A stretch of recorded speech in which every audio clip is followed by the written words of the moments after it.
I guess this is what I've dreamed of my whole life. There was no comedy show in all of television that equaled the Max Prince show. Not in 1953, there wasn't. An hour-and-a-half review every Saturday night, completely live. And now I was actually a writer on it. My name is Lucas Brickman. Max was unlike any comedian I had ever seen before. He didn't tell jokes. He didn't say funny lines. He was just funny. But on camera, when he had to be himself, like introducing a guest, he couldn't say 4 intelligent consecutive words without mumbling or coughing. I like Max a lot, mostly because he treated his writers with respect, and he paid them more than anyone else. All young guys, and they made more money than the governor of New York. Well, they were funnier than the governor of New York. If I seem nervous to you, it's because it's only my 2nd week here. One of the other writers left, and I'm here on a 4-week trial contract, so if I'm going to prove myself, I'm going to have to do it fast. My problem is, I'm shy. But I did manage to get one really funny line on last week's show. Unfortunately, Max coughed on that line, and no one in America heard it. My entire future depends on my finding a voice for my humor, or a cure for Max's cough. I did it! Broke every record on the Henry Hudson Parkway. Door to door, Scarsdale to 57th Street, 28 minutes, 12 seconds, made every light. Can you imagine if I had a car? Ba-dum-bum! How you doing, Arnie? Fine, it's Lucas. It's not Arnie? No. I called you Arnie all last week. You never said a word. I didn't know you were talking to me. You're gonna have to learn to speak up, kid. Otherwise, these killers will eat you alive. Hang this up, will you? Be careful with it. It's an antique. Feels nice. Where'd you get it? I took it off a dead bullfighter in Spain. What do I know? A junk shop. It's a schmata, but it's got style. I got a flair for dressing, no? Claire, you got a rocket. Where'd you get the beret? The beret is legitimate. Got it in Paris. The last one sold. The last beret in Paris? MGM bought them all up for Gene Kelly movies. Look, he believes me. What do I know about berets? And I look like a putz in this, so why do I wear it? Why? Because people notice it. Look at me without the beret. Invisible, right? A nothing! A little pisher. But watch. Now I'm someone. A diplomat, a traveler. Maybe I know Ernest Hemingway. I go to French movies, laugh at the jokes. Don't understand a fucking word they're saying. But people come over to me on the way out. Did you like the picture? Oh, come see, come saw. I don't even understand that. But I get attention. I'm unique, right? Well, what am I? Good looking? No. Am I smart? Am I funny? Yes. But compared to the comic minds in this room, I'm Herbert Hoover's kitchen help. So I wear yellow suede shoes on Christmas and a cowboy hat on Yom Kippur. But when I walk in here, Max Prince laughs. And if Max Prince laughs, my kids eat this week. Max can talk to me once last week. All right, the wrench of the beret. $50 a week. If he picks up your option, $75. No, that's okay. It's a gift. I'm up to my ass in berets. And you don't think you're funny? Cheap laughs. These guys are Tiffany's. I'm a wholesaler. What they have in quality, I make up in quantity. Bold volume, that's my humor. Where are the onion rolls? It's in my contract. My agent negotiated for onion rolls. Isn't that one? This is a Jewish hockey puck. Smell it. Does that smell like an onion roll? I can't smell. I have a cold. I could listen to it if you want.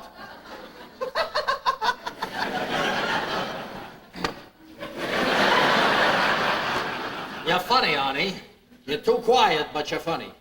Don't be too funny. I've got a wife and 2 kids to support. It's murder on my mistress. Ba-dum-bum! Yeah, you'll be all right, you Tati, you. Did Max get in yet?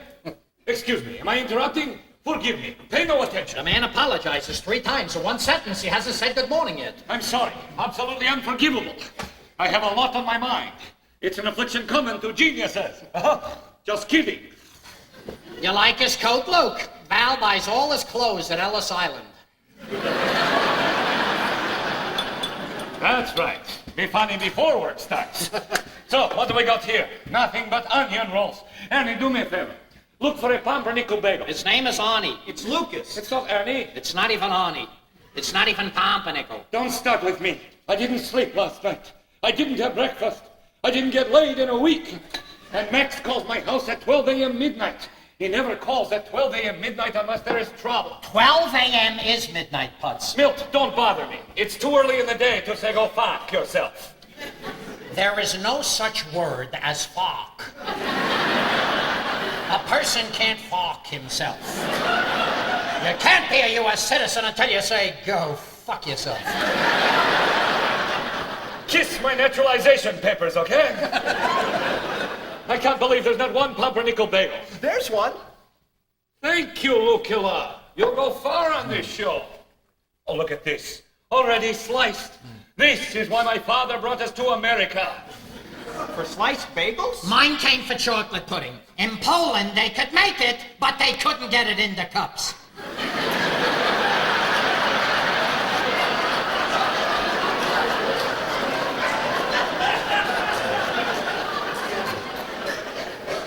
I wonder if Max called anybody else last night. Did he call you, Louis? Lucas. No, why would he call me? Is anything wrong? I don't know yet. I was out last night. Oh, listen. I saw, without doubt, the most fucking brilliant play I have ever seen in my life. I'll remember it as long as I live. What was it? What the hell was it? Downtown, in the village. The Grapes Theater. Not the grapes. The peach, the pear, the plum. What sounds like that? The Cherry Lane. That's it. God bless you. You absolutely get a raise this Christmas. We'll see. Maybe. Who knows? This is our head writer, Ronnie. A man who learned to speak English from a dog who barked at night. Is that right? I got news for you. My dog dreams funnier than you. My dog can say fucking pumpernickel. Good. Then he can take your place on the show. So what was the play? What play? At the Cherry Lane. Ibsen, The Wild Duck. The Wild Dock? You mean about a crazy shipyard? You fucking illiterate. I'll bet you $500 right now. You don't know Henry Gibson's first name. You just said Henry. I did? All right, I'll bet you $250.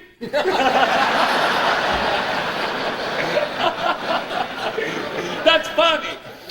My mistakes are funnier than what he makes up. It's after 10.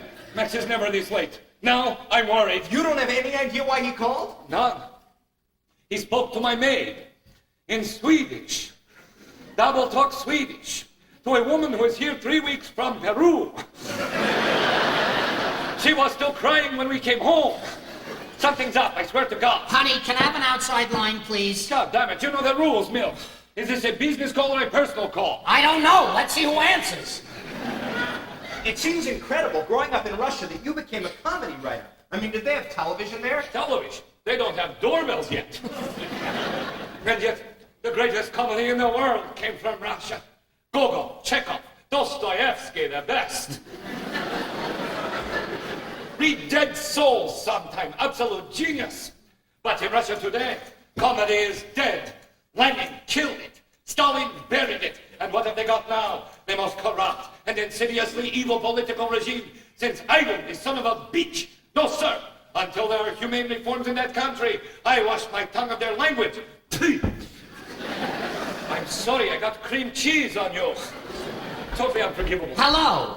Who's this? No, I'm calling Colette. Colette? We've got a show to write, and you're calling some girl Colette? Colette! Her name is Colette, not Colette! Why don't you go to Berlitz and drive them crazy? Hey, this is not a day to get me angry, Milt. I swear to God. All right, put me down for Wednesday. Yes, I'm holding. Where is everyone? 5 after 10 and we haven't put 2 lousy words down on paper. He's right. Hey, Luke, put 2 lousy words down on paper. Colette! Milt, listen, babe. We have to cancel tonight.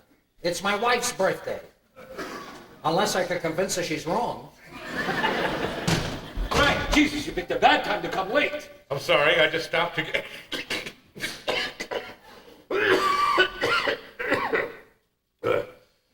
I stopped to get...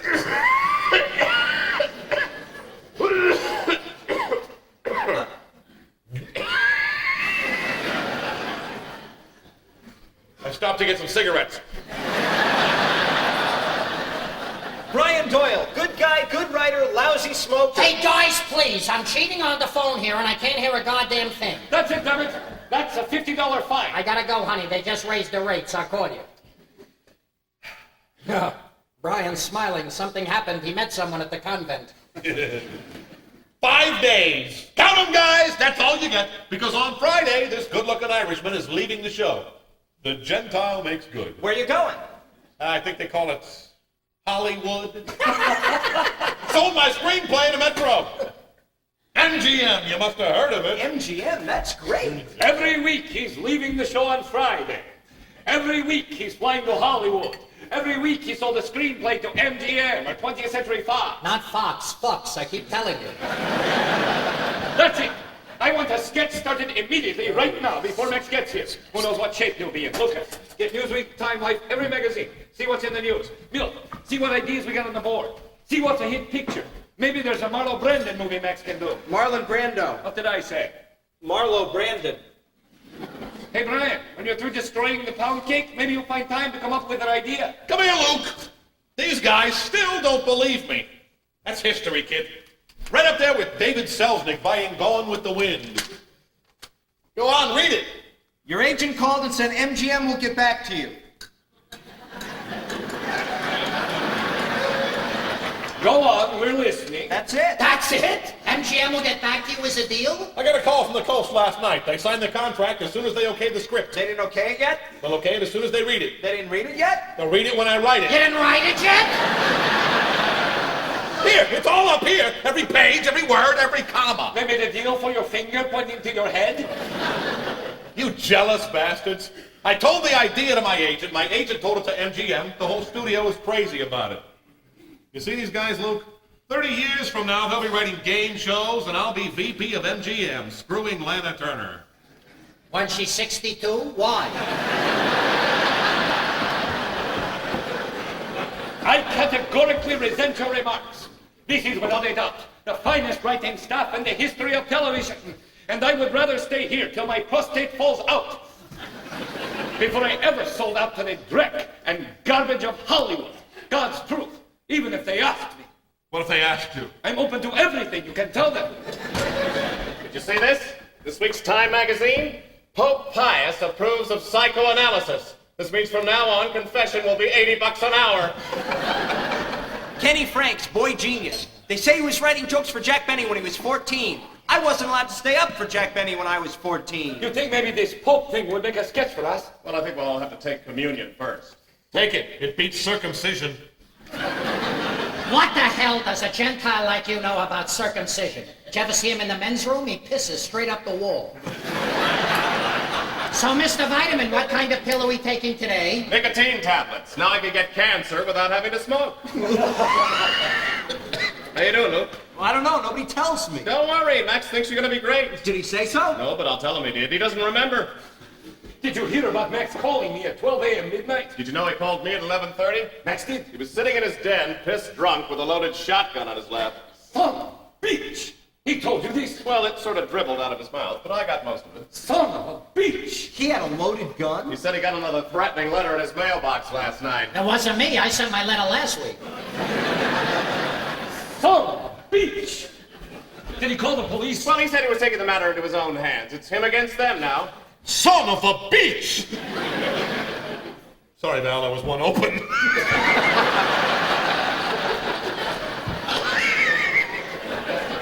What do you mean? Him against them? Who is them? Did he say? The man was on tranquilizers and scotch. Every time he talked, he blew bubbles. Tranquilizers? Max gets into his limo every night after work, takes 2 tranquilizers the size of hand grenades, and washes them down with a ladle full of scotch. His driver helps him into his house, and he falls asleep on the floor of his den next to his dogs. Exactly. That's why there are no ladders. The man is paranoid. Maybe Brian's right. Remember when Max accused his next-door neighbor of shooting up the tires on his Cadillac? Hey, guys, Max shoots the tires himself. We all know that. Why would he do that? He has a gun. He has a Cadillac. He's free on Sundays. Why not? Does Max have any enemies? Besides himself, I don't think so. What do you mean? Nobody hates Max the way Max hates Max. I love it when you talk like Gertrude Stein. They don't get it. We write comedy. Max does comedy. It's It's his ass out there in front of the cameras every week. Is that his ass? No wonder he gets such big legs. No, Kenny's right. Max likes it in here with us, not out there. The funniest man since Chaplin, and he still throws up before every show. For 25 grand a week, I put my finger down my throat. Hey, Brian, don't ever knock Max in this room. He puts bread on my kid's plate and he's transplanting every hair on your head. If I didn't tell you, you'd never know. So what are the dots on your head for? Tic-tac-toe? I hear transplants grow in like pubic hair. That means you'll have to get a zipper for your face.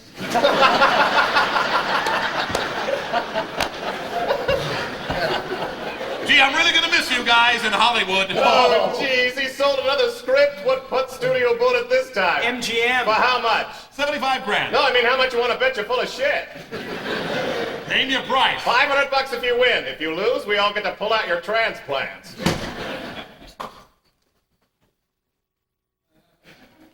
Have you guys heard the news? Of course not. No one else here cares about what's going on in this country. Am I the only one here who takes an interest in something besides jokes and cars and money and baseball? Yeah, basically that's what I care about. What's the news? I just heard in the taxi, Joe McCarthy called General George Marshall a communist. Fucking believable. He calls a five-star general of the army a card-carrying communist. Even if he was a communist, why would he have cards printed up?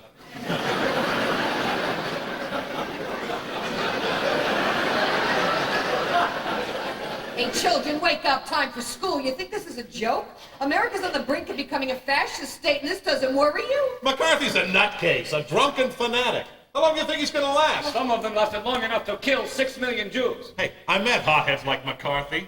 He'll start a fight in an Irish bar one night and get a dart right between the eyes. I feel so badly for General Marshall. Such a nice man, such a sweet face. Of all names to pick, why him? I don't know. Val, did you ever see Marshall at any of the meetings? Are you out of your fucking mind? You don't make jokes like that. Some secretary outside hears that, and the next thing I'm being subpoenaed in Washington. Val is right. No communist jokes. None of us are safe today. They got that blacklist thing, you know. They got what? Blacklist. 3 bags full. Don't you guys realize they can put anyone on the blacklist they want? Without proof? In a second, they got a wait list to get on the blacklist. Not if you kick the maitre d'. I can't believe they think this is funny. Did any of you see Edward R. Murrow last night? I don't live in his neighborhood. What do I have to do to impress you? This is serious. Well, the whispering was good.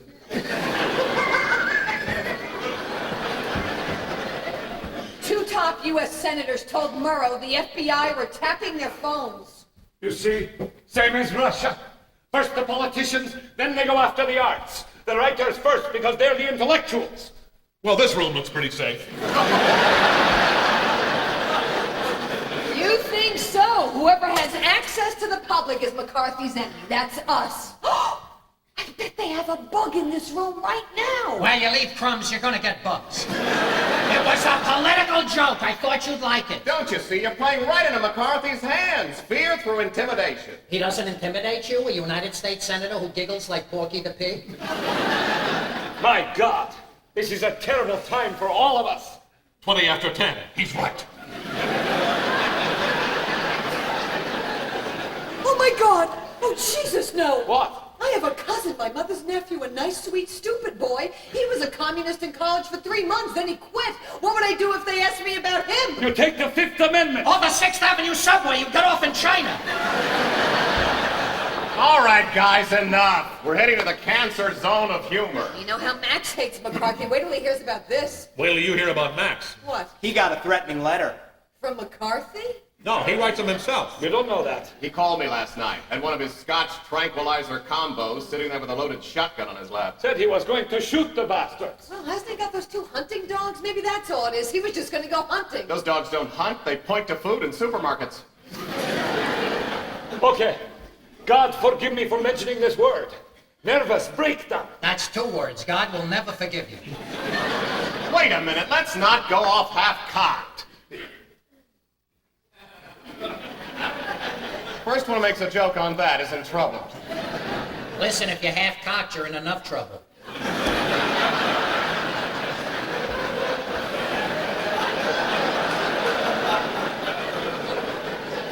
Has Max ever missed a show? Has Max ever missed a rehearsal? Has Max ever missed a writing session? Never. He's in this room with us every day. Never an ego-inflated shit like most of the comics we've all worked with. Max is a professional. He's dependable. He's reliable. He's eccentric, but he's not crazy. Then why for the first time is he half an hour late? He probably stopped to shoot his dogs, his toes, and his tires, but he'll be here.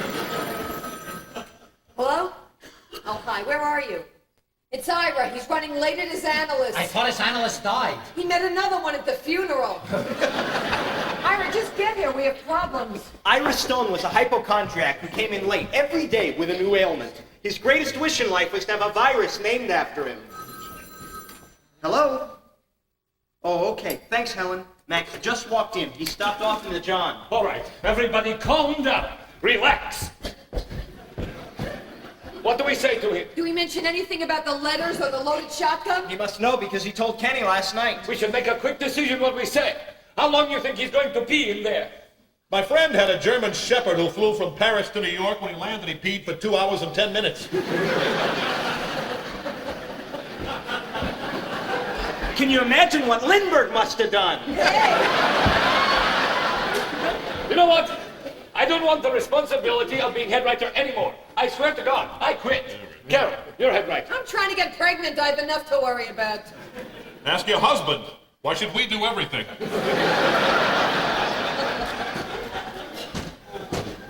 Oh!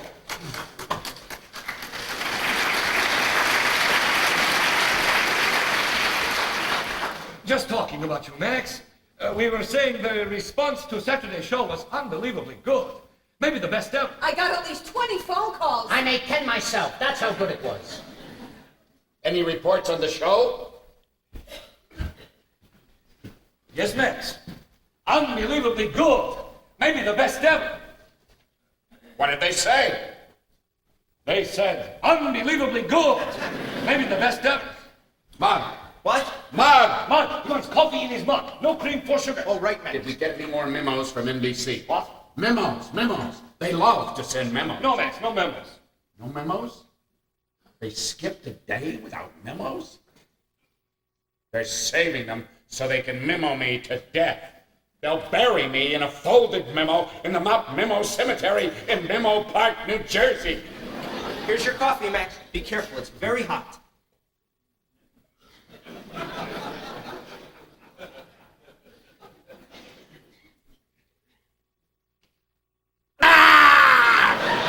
That was hot! You shouldn't drink hot things so fast, Max. No, it's good. Boils the blood. You want an aspirin, Max? Took a bottle at home. Well, a bottle of aspirin should clear it up. Did you get any sleep last night, Max? Oh, yeah, slept like a bear. Those bear sleeps are great, huh, Max? You wake up in April, May, you feel like a million.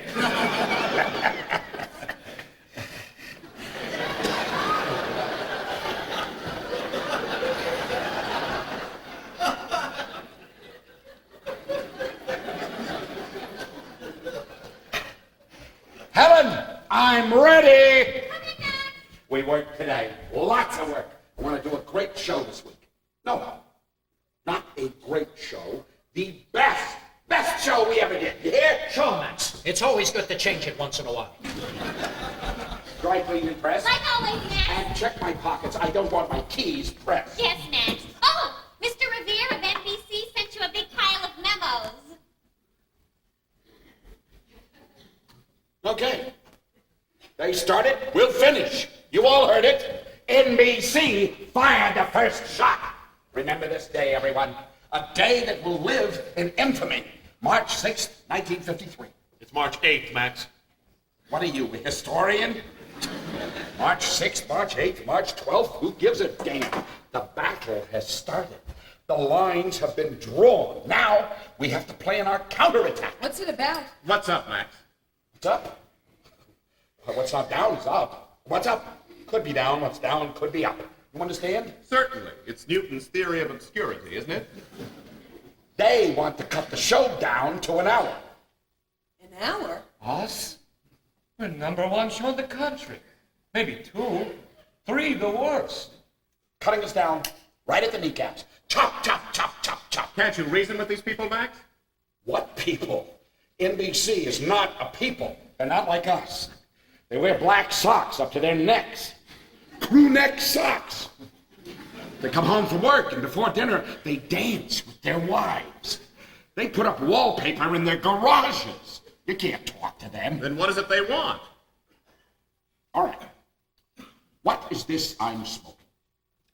I'll take a chance, guys. A cigar? Wrong. Damn, I thought I had it. To us, it's a cigar.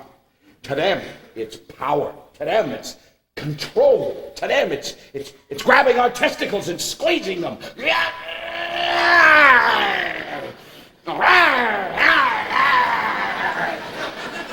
You understand?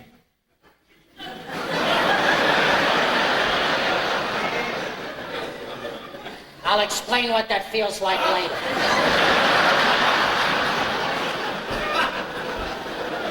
Forgive me, Max. I don't mean to interrupt.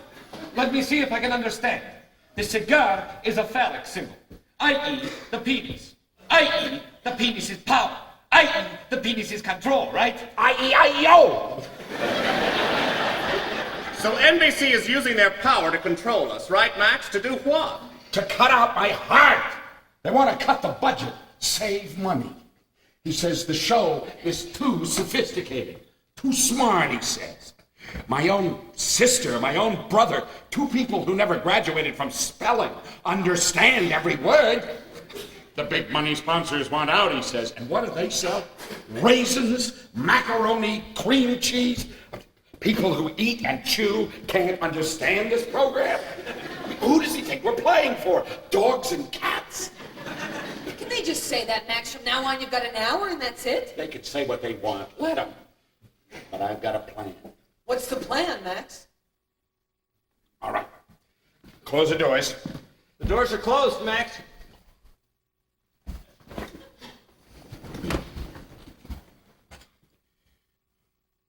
When the Thracians fought the Battle of the Modena Heights in 354 BC, outnumbered by 100,000 men, what did Cyclantus, the greatest military mind in all of history, decide to do? Was Cyclantus the giant with the big eyes? Will you let the man finish? What did Cyclantus do, Max? He sent out 100 women, old, young, whatever, placed them in a circle, 10 miles apart. Then, in the dead of night, each of 100 women lit An umbrella? a torch, big torches. An umbrella? The enemy saw the torches all around them, thought they were surrounded, threw down their arms, and sounded surrender. You hear? The surrounded sounded surrender. And that's what we're going to do. Get 100 women with torches and surround Rockefeller Center? I was just asking. I was never in the army. I say we just kill the fuckers. You got it. Can you tell us exactly what NBC did, Max? They sent me the declaration of war in the mail, delivered to the house where my wife and children sleep. There's going to be blood spilled, oh yes, but not in my house. Their palaces will crumble, and their kings will fall, and their wheat fields will be scorched. NBC has wheat fields. Let me ask you, Max, is it NBC who's been sending you the threatening letters? Who told you about that?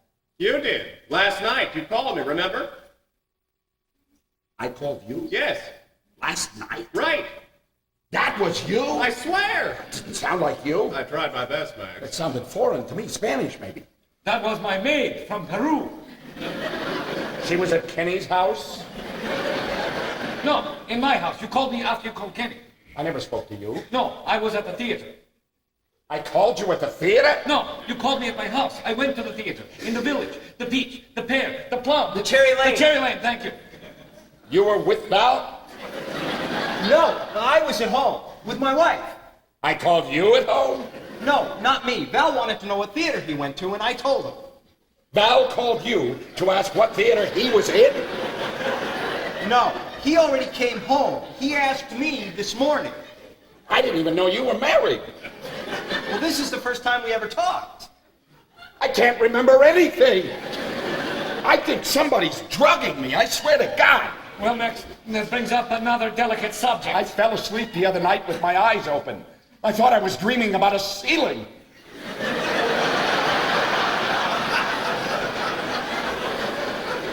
In the first place, Max, you know we all love you. Sometimes, in the middle of the night, I go into the kitchen, get a hammer, and smash walnuts. Why would I do that? I think Freud says that's a symptom of fear. Why? I'm not afraid of walnuts. You want to hear the worst part? I thought we did, Max. When I eat, I can't tell the difference between steak and fish anymore. Why is that? Where do they catch your steak, Max?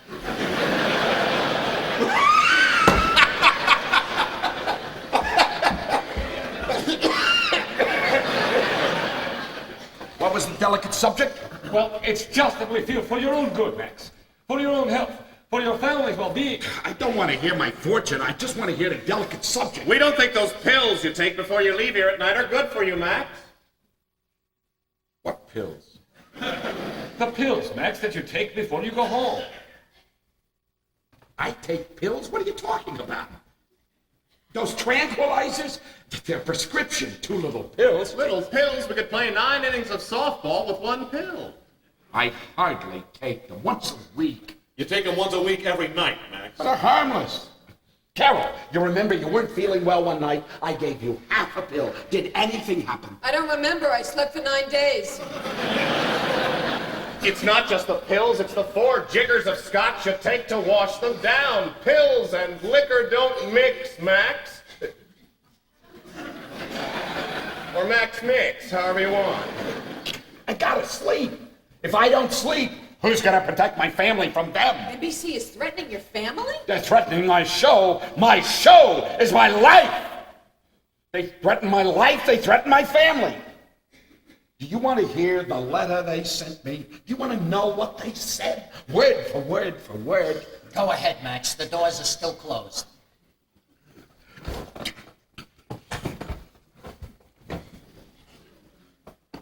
They said, give the people shit.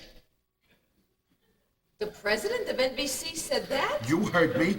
Give the people shit. You mean as a gift?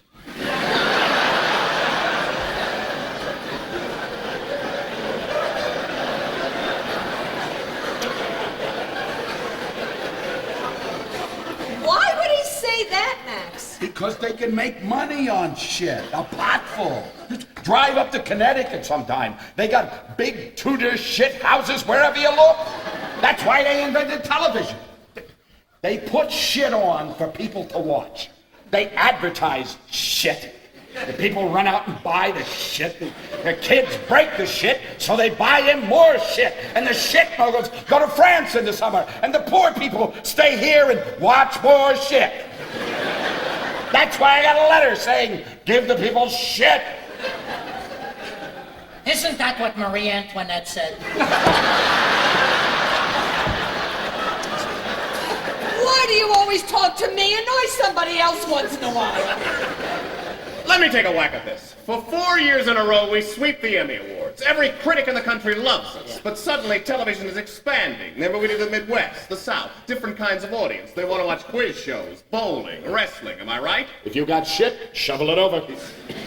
So they want to cut us to an hour. Don't make the shows too esoteric, too smart. Don't do takeoffs on Japanese movies, Italian movies. Feed a horse hay, what are you gonna You get? don't even have to say it, Max. So it's not just cutting the half hour, it's the kind of show they want us to do. Can't we talk to them, Max?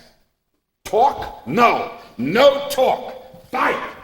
We fight them on the sea. We fight them on the beaches. Or we get the bastards in an alley in Brooklyn somewhere. Remember what Churchill said? Never have so many given so much, so long, for so little, for so few, for so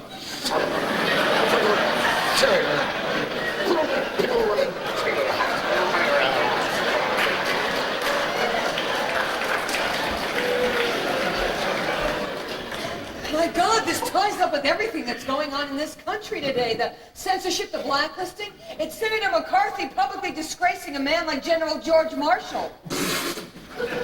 What? What did he say about Marshall? You didn't hear? It was on the radio all morning. What did he say? I want to hear it exactly. Say it slowly. I don't want to miss a word.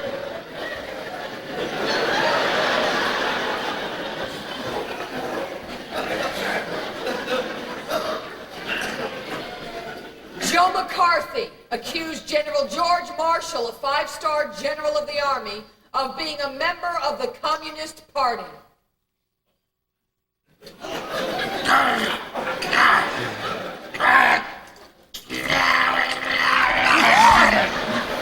Somebody trade places with me.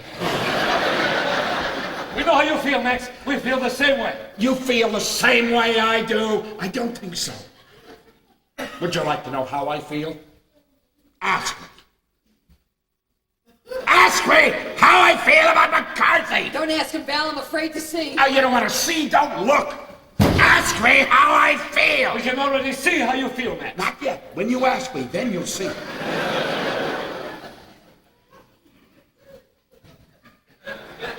Ask me.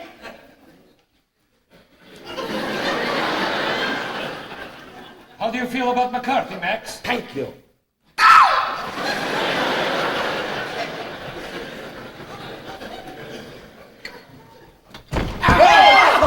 That's how I feel. Oh my God! Are you all right, Max? Somebody go in the other room and see how McCarthy is.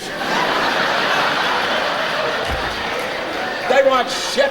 There, I gave them shit. Can you get your hand out, Max? I'll leave it there. Get a knife. Cut it off. Send it in a box to that no-good bastard. Let him know what I think of him. Someone get his hand out. It could be broken. Helen, get in here. Call to my conference. I'm gonna hit something. Something big. Something expensive. There's a bank across the street, Max. Yes, Max? See that hole? Don't touch it. Leave it there. Call up a framer. No, call Tiffany's. I want that hole framed in their best silver. And underneath, I want a plaque, gold. And on the plaque, I want engraved, in honor of General George Marshall, soldier, statesman, slandered by that son of a bitch McCarthy. I'm not sure the Tiffany's would print that, Max. You pay him enough, they'll print it. Yes, Max! Hey, I think this could be a national.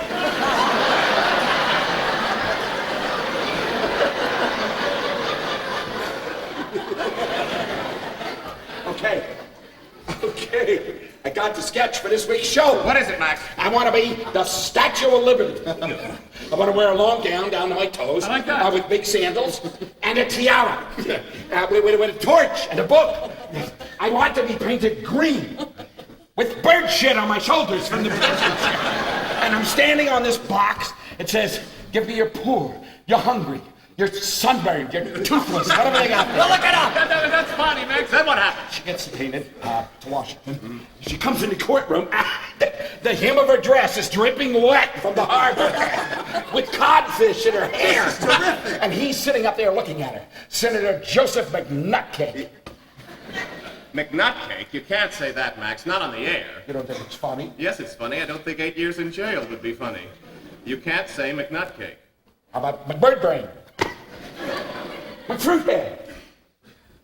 Mick the Blunger means crazy in Yiddish. You'll never understand it. Someone will tell you. So we do nothing? Is that what you all want to do? Nothing? I don't think having a long life is nothing, Max. Where I grew up, we took care of bullies. We gotta do something, guys. We feel the same as you, Max. No, you don't. You don't know how I feel. Don't ask him. It'll look like Swiss cheese in here. Well, I'm not doing nothing. I'm not lying down. We gotta make some kind of stand. Like Spartacus in the war against the Byzantiums. So, what do you suggest we do, Max? We quit. We tell them, keep their show, put shit on 7 days a week.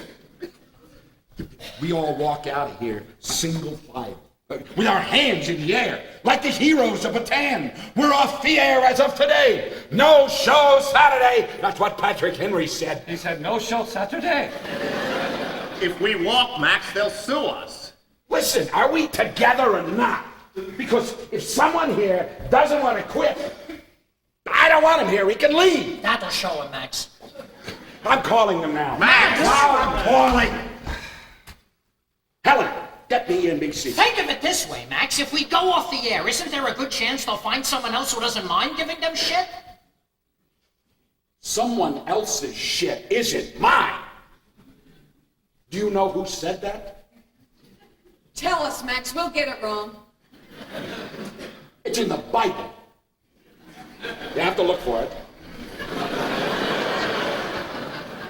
Someone else's shit isn't mine is in the Bible, Max? Where? Bottom of page 162. What, you think I memorized the whole Bible, for Christ's sake? Max, it's a dumb idea.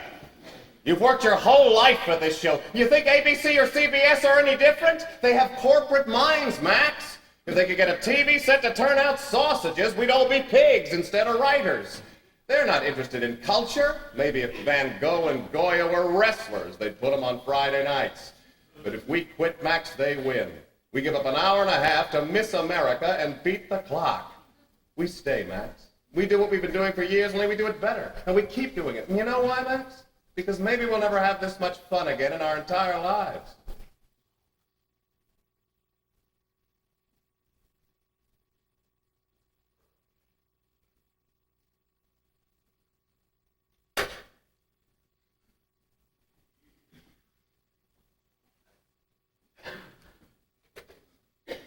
I served under General Marshall in the war. We were together in the European front. I thought you were in the Navy, Max. Playing in a band.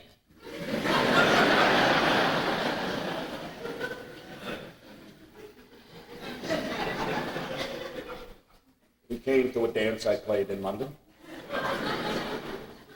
He was foxtrotting 10 feet away from me. I played a saxophone solo in his honor. He's on the phone, Max. Mr. NBC. He's waiting. I'll take it up my office.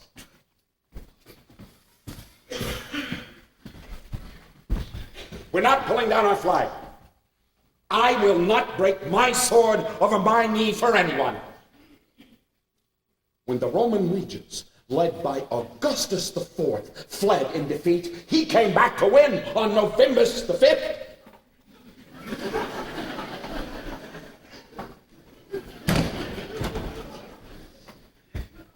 I think somebody's got to get word to President Lincoln. Personally, I think we're one phone call away from a career in the garment center. Anyone mind if I take some bagels home just in case? Why don't we get back to work and write something? What have I been saying all morning? Fucking pumpernickel. Listen, Ira is here. He's washing his face. He doesn't look very good to me. Oh! I hear my phone ringing. Listen, everybody, Ira's gonna walk in here with his special ailment of the day. Pneumonia, phlebitis, cataracts, whatever. No matter what he says, pay no attention. If he faints at our feet, just let him lay there. It's so cruel, Ken. As cruel as making us listen to his complaints every day? I don't think so. Here he comes. Remember, just stare at him. I can't breathe. I can't catch my breath. I think it's a heart attack. It could be a stroke. Don't panic. Just do what I tell you. Call the Columbia Presbyterian Hospital. Ask for Dr. Milton Brockman. Tell him I got a sharp stabbing pain down my left arm, across my chest, down my back, into my left leg. If he's in surgery, call Dr. Frank Banzerini at St. John's Hospital, 6th floor cardiology, and tell him I suddenly got a burning sensation in my stomach. At first I thought it was breakfast.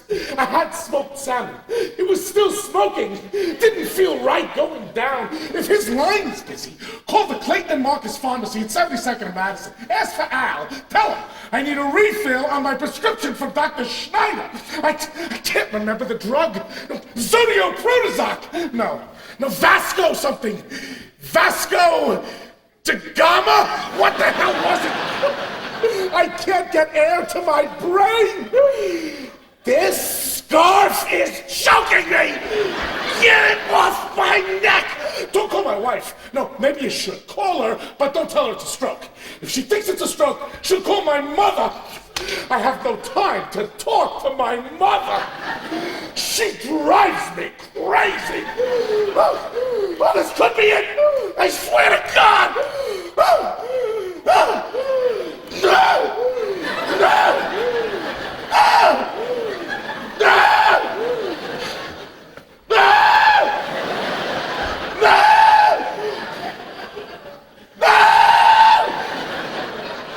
Why are you just sitting there? What the hell are you waiting for? For you to die. Or finish your instructions, whichever comes first. Oh, you think this is a joke? You think this is funny? You think I would walk in here with a pain so bad that I... Wait a minute! Hold it! God, wait a minute! Hold it! Wait a minute! Oh!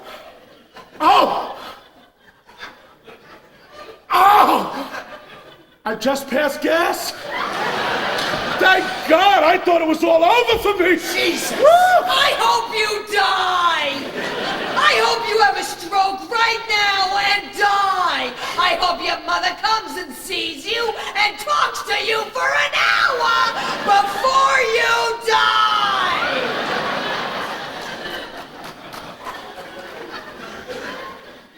You're angry? You're upset that I'm still alive? What is this, Nazi Germany? Let's kill another Jew? Yes, in this case I would make an exception. Fine, now I know who my friends are. Friends? What friends? You have no friends. There isn't a puppy in the world who would come out of the pounds to live with you. Wait a minute. From them I'll take you haven't earned the right. Because of one goddamn Irish potato famine, I have to put up with you? You have the nerve to walk in here telling us you're having a stroke and you think you can fart your way out of this?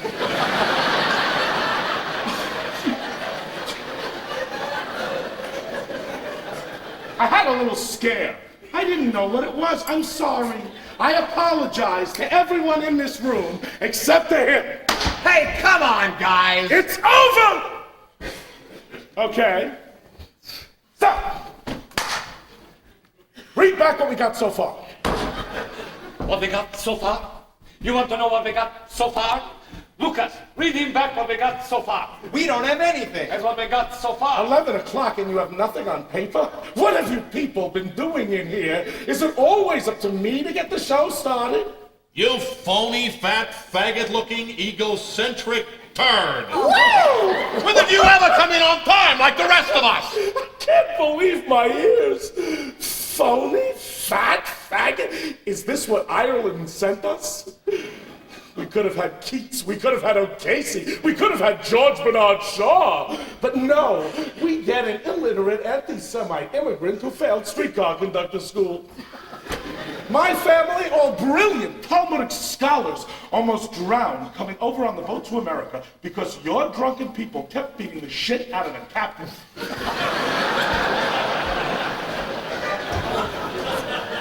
Why do we have to keep making racial jokes? Jewish jokes, Irish jokes, Italian jokes. Hasn't America progressed beyond that? No, I don't think it has. No, let them go on. A little aggression is good for writers. All humor is based on hostility. Am I right, Kenny? Absolutely. That's why World War II was so funny, schmuck. If you didn't go to 5 doctors every morning, maybe you'd get here by 10 o'clock. Are you saying that I'm a hypochondriac? No. I have had this throat problem for 6 months. This thing could be cancer. They don't want to tell me. Have them call me and I'll tell you. You goddamn leprechaun. You know I've been carrying you on this show for 3 years. It's in the Encyclopedia Britannica. Look it up. Catholics are not funny. What do you want, a funny contest? You want to take out all of Christianity? Come on, name your game. What, funny against funny? For all you want. Oh, all right. I'll bet my shoes. My $65 genuine alligator floor shines against your $8.95 Tom McCann cardboard funeral parlor shoes for dead men. There's mine. Ante up your putz, bartender. You got it. Okay. Okay, pick your subject. Funny names. Funny names. Funny names. Anyone else want in on this small bet on the side? I'm in for a pair of shoelaces. All right. I give you 30 seconds to play. Then we get back to work. All right. Are we ready? Up the Irish. Out of Egypt.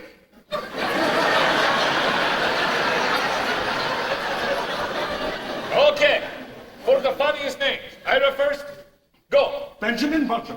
Angela Jones allowed. Monsignor Abe Brillstein. Rabbi John Wayne. Monica Haneke. Her Highness Queen Minnie the Moocher. President Heidi Heidi Ho. Mr. and Mrs. Jesus H. Christ.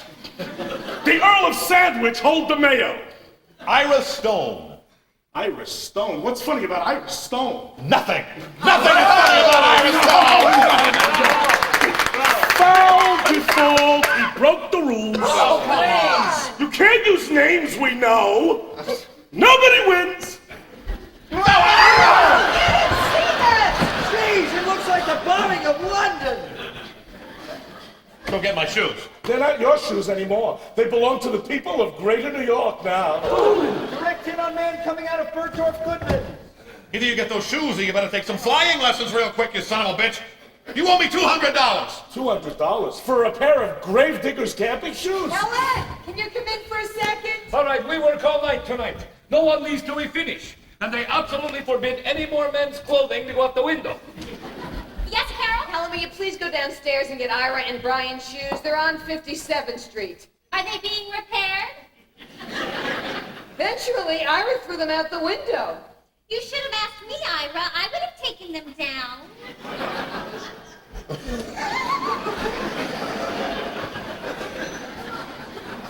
This man has a child who actually calls him Daddy. Oh, I see! Have I awakened the sleeping tiger? The California whiz kid, the reformed Jew who got bar mitzvahed in the Hollywood Bowl, where Kemper Solomon Weiss sang the entire score to Porgy and Bess. He's like a plague. He's like locusts. Billions of locusts. The more you kill him, the more he keeps coming back. In 10 minutes, we'll all be naked. I don't have the right to say what I want. When did we lose free speech? Okay, that's it. Ira, I'm asking Max to take your name off the credits this week. If you come up with something, you get back one letter at a time. 3 jokes, you get 3 letters. If that's all you come up with, it'll just say Ira on the screen. That's it. Okay. What if I wrote the whole show myself? You think I can't do it? Give me paper! Lots of paper! Don't forget to flush.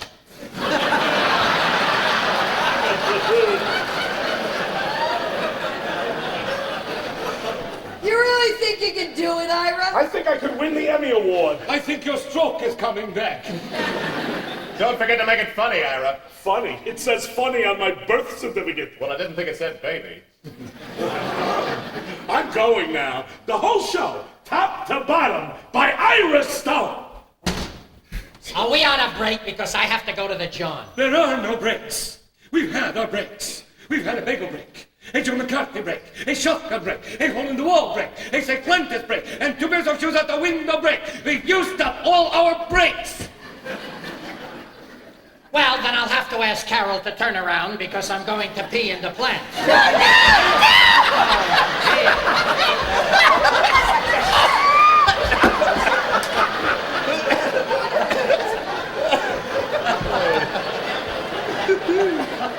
And this was the most respected program in all of television.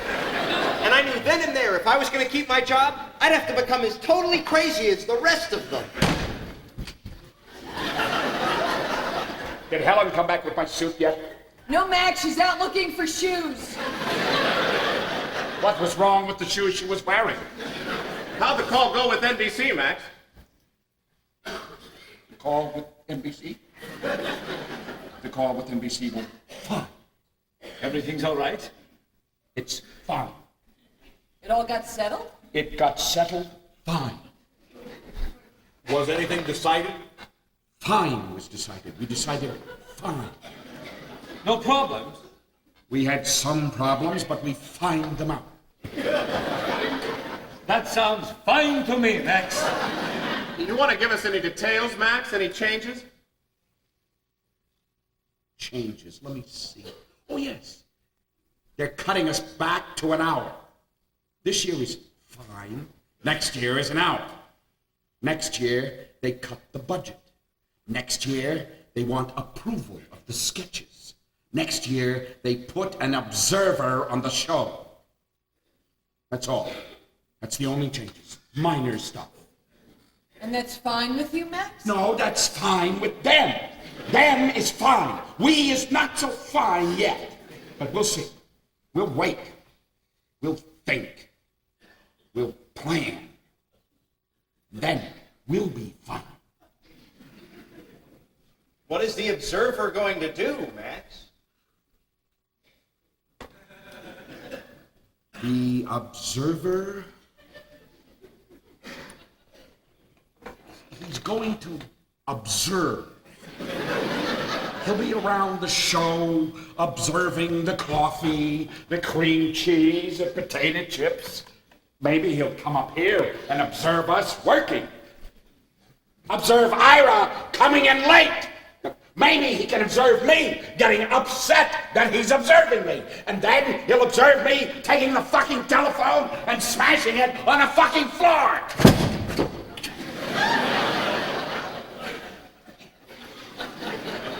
Or,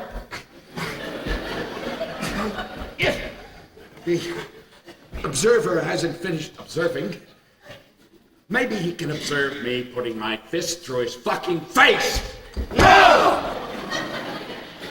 And then they'll take him away for surgery, and he'll observe the hospital for a while. But right now, I'm fine. Lucas, when Helen gets back, tell her to call Tiffany's again. Just a simple frame with a gold plaque underneath saying, fine. So, what do we got for this week's show? What am I, crazy? Run a whole show myself? Get out of here. Hey, how you doing, Max? Fine. Just fine.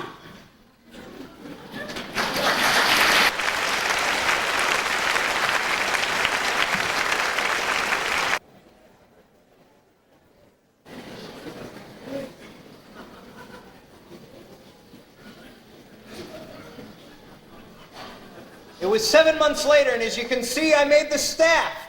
Mug!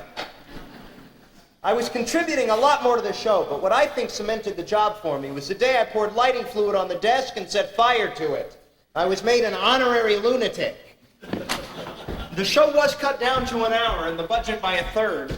There were still bagels and onion rolls, but no more Danish, no pound cake, no apple strudel. NBC wasn't paying anymore. Max was. And Max still had his temperamental moments, as you can see from the Wall of Terror.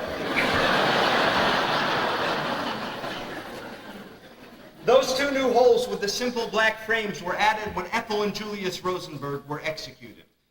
And although Max was valiantly trying to cut out the pills and scotch, the pressure from NBC and the sponsors made it a losing battle for him. Oh, hi, Max.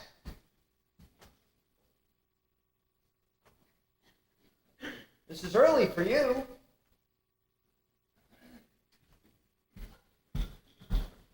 Everything all right?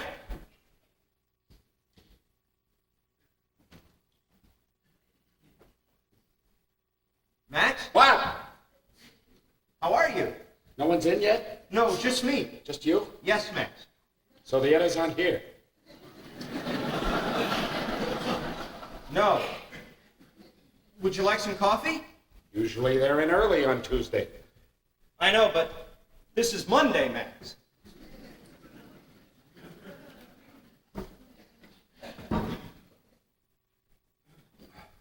How's your wife?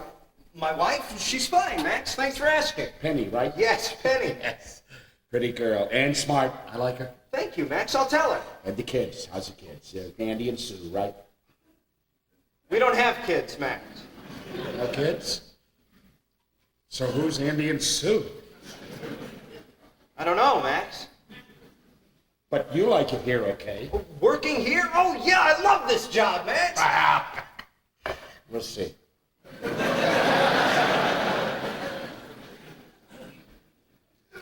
So, nobody's here, huh?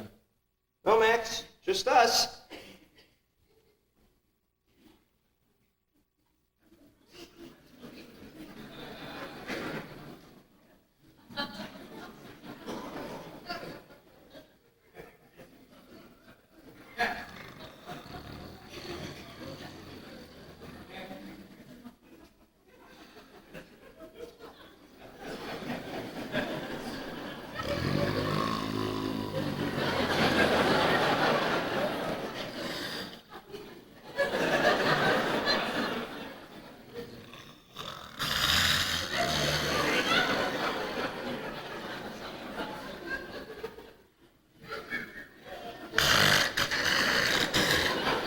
Maybe I'll lie down in my office. Yeah, that's a good idea. Why? Why? Well, because you look tired. Me? Never. Never get tired. I just need a little nap, that's all. I see. So I'll be up in my office.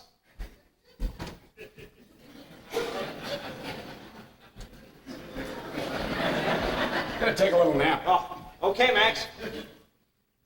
I think Andy and Sue are my nephews.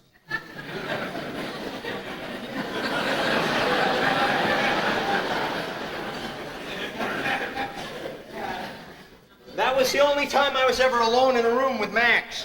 It was hard finding a topic in common with him, unless you were up on the Thracian Wars. I cannot believe I got a ticket for speeding on the parkway. I was driving so slow, the cop who pulled me over was walking.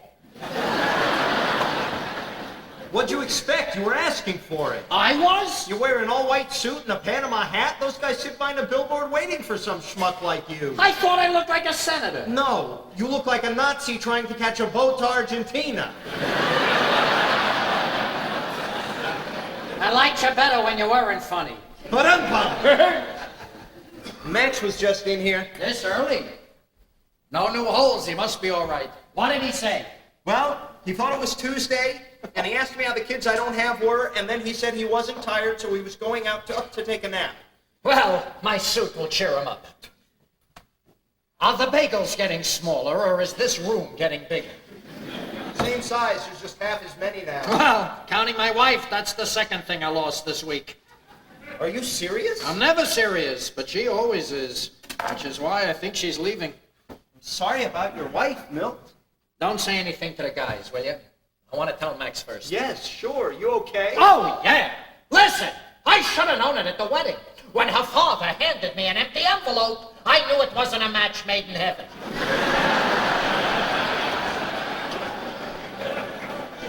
You don't seem too upset about it. In this room, I can't afford it. Funny is money. I tried to patch it up. I offered to take her on a second honeymoon. She said she didn't like the first one that much. Then she said, bottom bum. That's what really hurt. Sometimes I think you sell yourself short, Milt. Lukey, I'll sell myself in whatever size they'll buy me. I just heard the news in my car. Did you hear it? No, I wasn't in your car.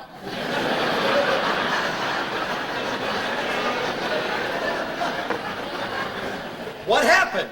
Stalin died. Joseph Stalin is dead. Really? So I guess you'll be going to the funeral. Milt, I want you to hear this because I've been practicing it with a tutor.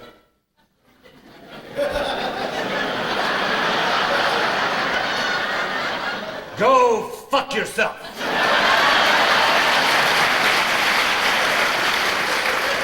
You said it right. You said it right. You actually went to a tutor to learn to say that? Absolutely. Cost me a fucking fortune.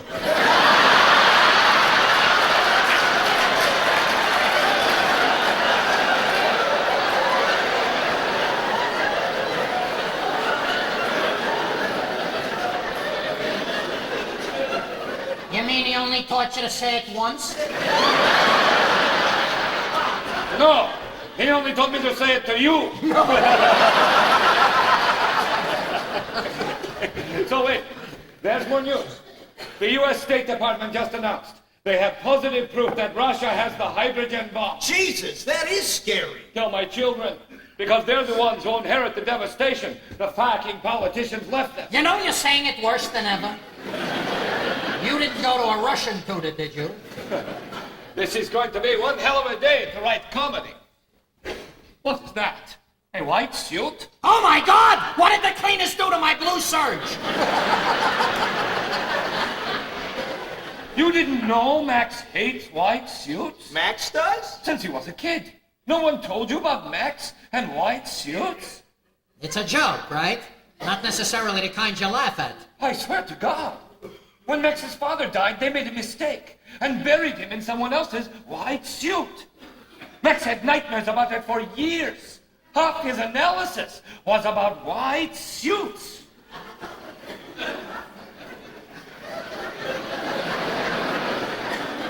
I think my wife knew.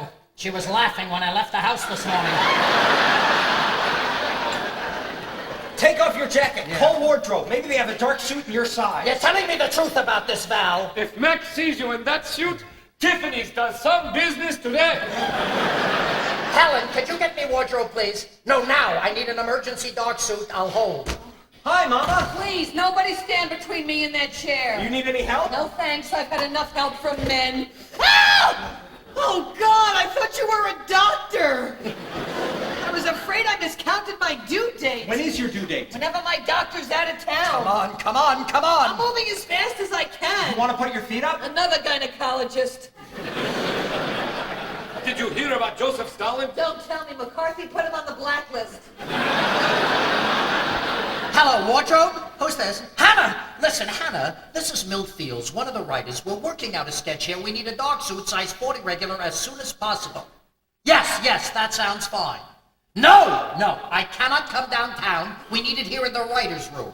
Would you please take a taxi? God bless you. I love you, Hannah. I'll be right with you.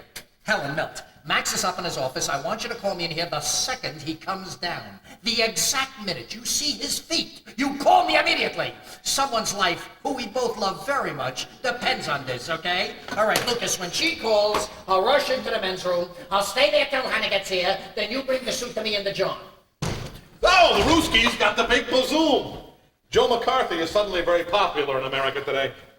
Great suit, Milt. You look like the governor of Devil's Island. Oh, Mr. Fashion Plate, the man's been wearing a single-breasted ashtray for 3 years. That's right, and I'll be wearing an opening night of my new play. Why don't you wait outside the theater and watch the crowds mob me? Ah, his new play, A Streetcar Named Failure. Where's Max? Up in his office. We have to talk. We got a problem. As bad as being kicked in the stomach? No joke about my suit. You're gonna deprive me of your wit. You're not gonna tell me what I look like? The first rabbi in the Amazon. Come on, this is serious business. I heard from Max again. He got a call yesterday from Aaron, his business manager. The show's been over budget every week this season. According to Max's deal... Is somebody crying? It's me, I'm sorry, I need a release. Is this gonna take long? We got business here. Oh, I'm sorry, is it annoying you? No, but if you could do it later. Leave her alone. This is important. Max called me 3 times last night. Every time he tried to tell me what it was, he broke down. He got a call yesterday from Aaron, his business manager. The show's been over budget every week this season. According to Max's deal, Max is responsible for the overage. He owes the network about 1/3 of his salary so far. Wait a minute, the baby's moving. Are you giving birth? Oh, God, I hope not. It's moving up. Towards my head. Where the hell is it going? I think it just wants to look out of my eyes. Listen to me, will you? You know Max. He wants the best costumes, the best sets, the best of everything. Only now it's costing him big, so Aaron's laid down the law. Cut down on costumes, on sets, on everything. I absolutely agree. There's too much waste around here. Now this comes from Aaron, not Max. They're cutting 1 person from costumes, 1 from sets, 1 from the camera crew, 1 from the secretaries, and this is where Max broke down in tears. 1 from the writing staff. I cannot fucking believe I wore a white suit today.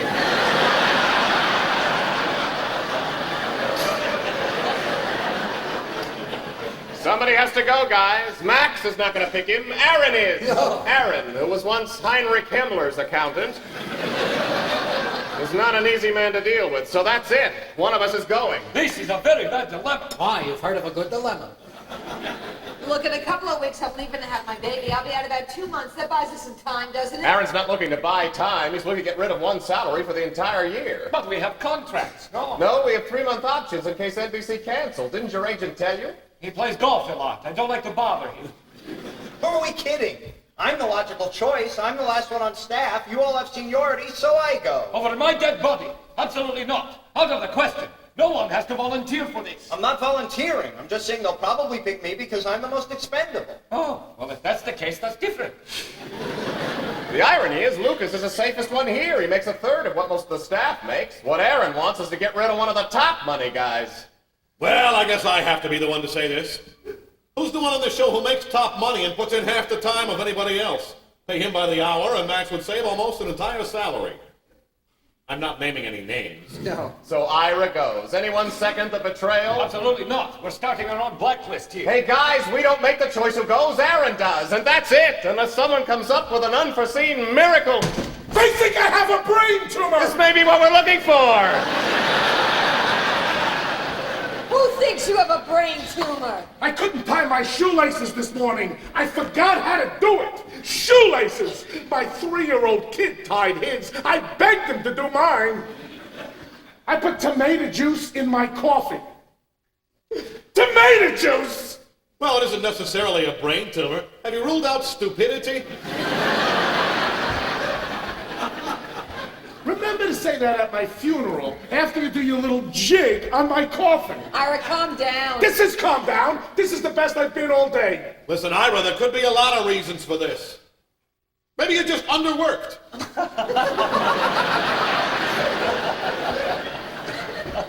You can't wait, can you? You're just dying to come to the hospital and sing "Oh, Danny Boy" at my bedside. Leave him alone, Brian. If he wants a brain tumor, let him have a brain tumor. Look, I have double vision. You mean right now? Right now, all night, all morning, double vision. 2 cabs pulled up in front of my house this morning. I took them both. Ira, since I know you, you've had every disease known to mankind, and a few animal diseases, and you're still here. You don't have a brain tumor. You want proof? Undeniable, positive, absolute proof!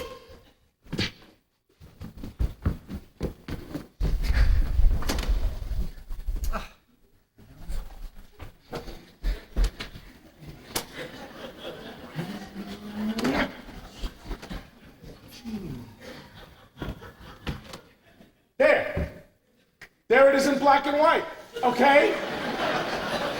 You actually wrote on the wall with an indelible marker? Children could go to jail for that. I'm seeing double again! Milt, will you sit down, please? You look like the entrance to the White House. Ira, we're busy. If you have a brain tumor, go down to the shoemaker, he'll take it out. Oh, I see. I'm crazy, right? Like Tolstoy was crazy. Like Dostoevsky was crazy. No, they were crazy in a talented way. You're sort of a fucking waste of time, crazy. Either you stay in this room, and you ride with us together, or you go home and have your kid untie your laces and come in tomorrow. Did I say no? I'm here, aren't I? I came to work. I just have to see how my stocks are doing. Has it ever occurred to you you monopolize every minute you're in this room? Who better than me? What am I, uninteresting? Milt! Max is coming in! Now I told you to call me! No calls for anyone. Nobody leaves, nobody moves. We gotta talk in here. Yes, Max. Sorry, Milt. Aye.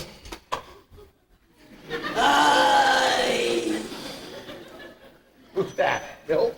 What's the matter with you? I don't feel too good. I'll be right back. I have to go to the job. Save it. We gotta talk first. Sit up. 2 minutes, Max. I'll rush. Are you sick? You look white as a ghost. Well,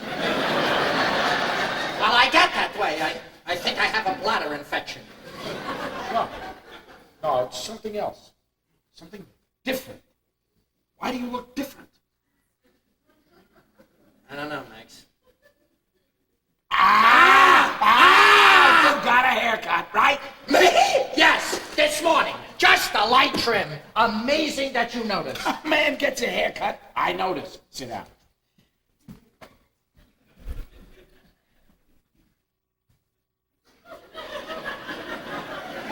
Not over there. I'm not talking over there. I want to be near the water so I can drink. I can hear you. Well, don't sit in the sun. There's a glare on you. Hey, where's Carol? Here, Max. Anything new with the baby? No, nothing new. Still in there. You got a good doctor? Oh, yeah, very good. I love my doctor. You're in love with your doctor? No, I love that he's a good doctor. I love my husband. Right, you're still with your husband. Good. I'm glad. Where's Val? Right here, Max, please. You keep moving around. Sit in one place. Absolutely. Forgive me. My fault. So, Kenny, did you tell them about our phone call? Yes, Max, I told everyone when I came in. We heard, Max. I hope it didn't upset the baby. I don't think so. She's not into show business yet. Our children are all we have. They could take everything else away from you. Your dignity, your pride, your set designers, your makeup lady, but they can't take your children. You understand what I'm saying? Yes, Max. So far, no one's going. So far, everyone's still here. That's good, Max. But so far is only going to last so far. Then so far turns into so long. We understand, Max. Understand what? What are you talking about? He doesn't know. Ira came in late. Why did I tell everybody about coming in late? What do I know? I'm never here when you tell them.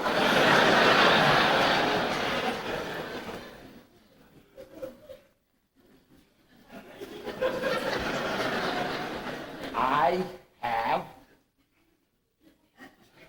a brain tumor.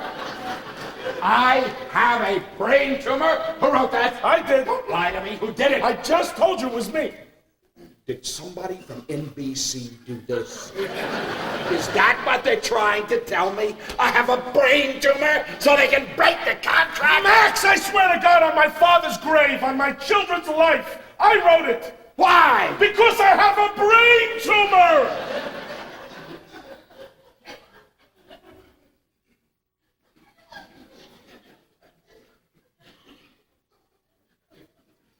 Is that going to wash off?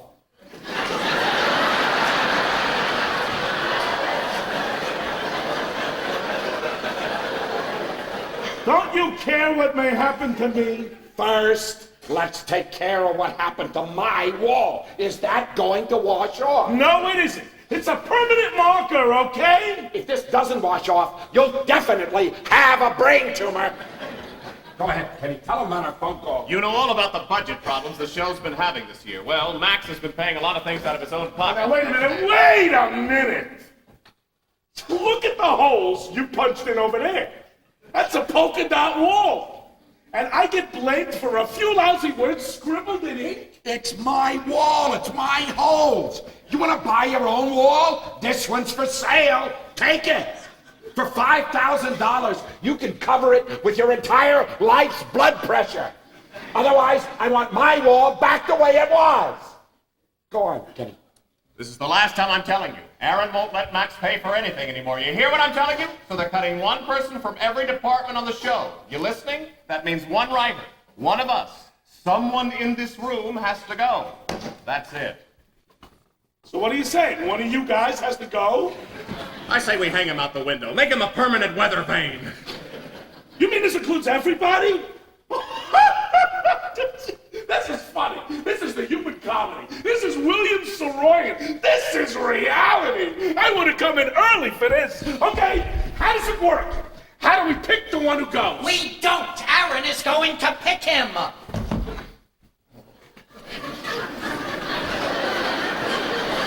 What color is that suit? Yes! This is an off-color cream beige, sort of a taupe, antique eggshell. You're sure it's not? No, it isn't!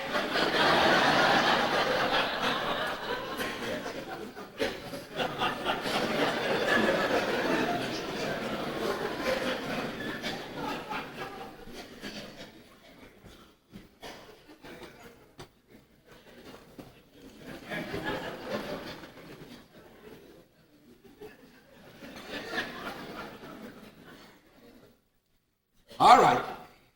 Upstairs, I thought it out. There's another way, a better way. We don't need Aaron to pick someone. This sounds hopeful, Max. How do we do it?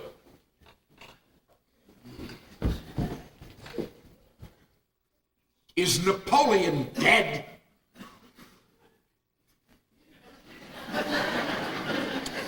What do you mean? I asked the simple question. Is Napoleon dead? Yes, Max, he is. Napoleon is dead. How do you know? Did you see him dead? Not personally, no. But I saw his tomb in Paris. Did you open the tomb and look? They don't let you do that, Max. And who could lift it? It was just me and my wife. So how do you know he's in the tomb? It says so. Why would they build Napoleon's tomb when he wasn't in it? They built the Eiffel Tower. They didn't put Mr. Eiffel in it. Mr. Kellogg isn't in his box of cornflakes either, Max. What point are you trying to make? I just made it.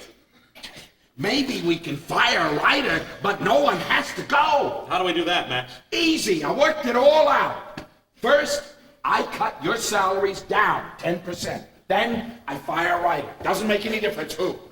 Then I take all the 10% and I pay the fired Ryder, so he stays. Then I pay your 10% back out of miscellaneous expenses. So the IRS gets paid, all the writers get paid, no one gets fired, and it doesn't cost me anything. And when they ask where the miscellaneous expenses are, what do you say? They're in Napoleon's tomb. What do I know? I don't want to hear anymore. I thought it out. It works for me. Let Aaron figure out the details. It's out. I don't want to fire anyone. My writers are my flesh and blood. There's no miscellaneous in my body. You understand? So, get Helen in here. We got a show to write. Lucas, get Helen in here. I'll do it. I think he hangs out with ballet dancers. So we finally went to work. We usually based our sketches on what was currently in the news. The movie version of Julius Caesar starring Marlon Brando just opened on Broadway. So we worked on it all morning and all afternoon. All right, read back what we got. From the top. From the top. Title: High Class Films presents William Shakespeare's Julius Caesar. Produced by Nigel Bagel. Screenplay by Peter Porter and Esther Lester. Directed by Sir John Malcolm and his wife Gloria.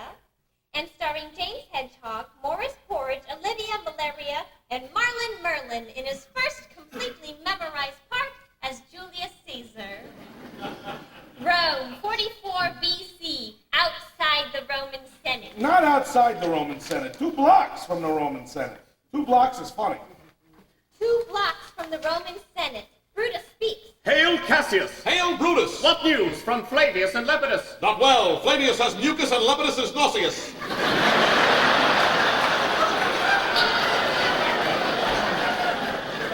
Hark! Trebonius approaches. Hail Trebonius, how fare thee? A slight pain in my kishkas.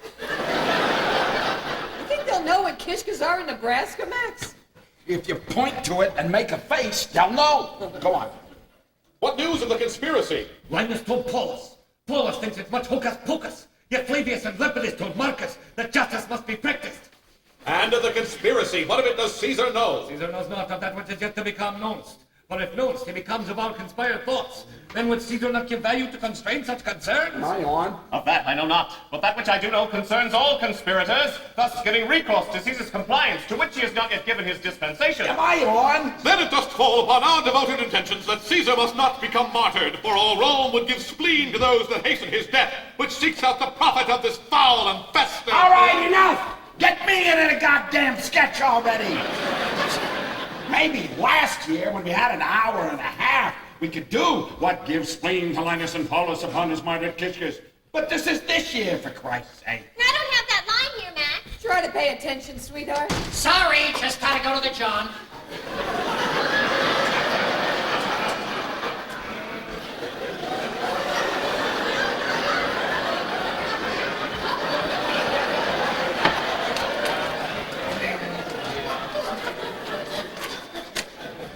What did you do? Shave? different again. No, just washed up. I hate your suit. You wear weird things, you know that? Okay, go on. It's Cassius line. Caution, Caesar is upon us. Hail Caesar! Hail, almighty Caesar! Max looks up into the sky. They all look up too. What dost thou seekest in the constellations, Caesar? A cluster of stars in the heavens. And by what name does this cluster be called, O Caesar? It is called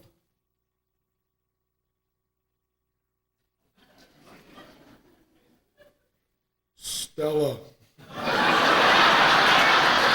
Stella! Stella for Starlight! I like that. It's a good one. It's a good joke, Kenny. Kenny? What do you mean, Kenny? That was my joke, Max. Who cares? I care. I like to be given credit for what I contribute. That was my joke. He's right, Max. It was his. It makes no difference. I don't want no prima madonnas in here. Prima Madonnas. Max, do you know why you're funny? Because you're the only one who doesn't understand what you're saying. Really?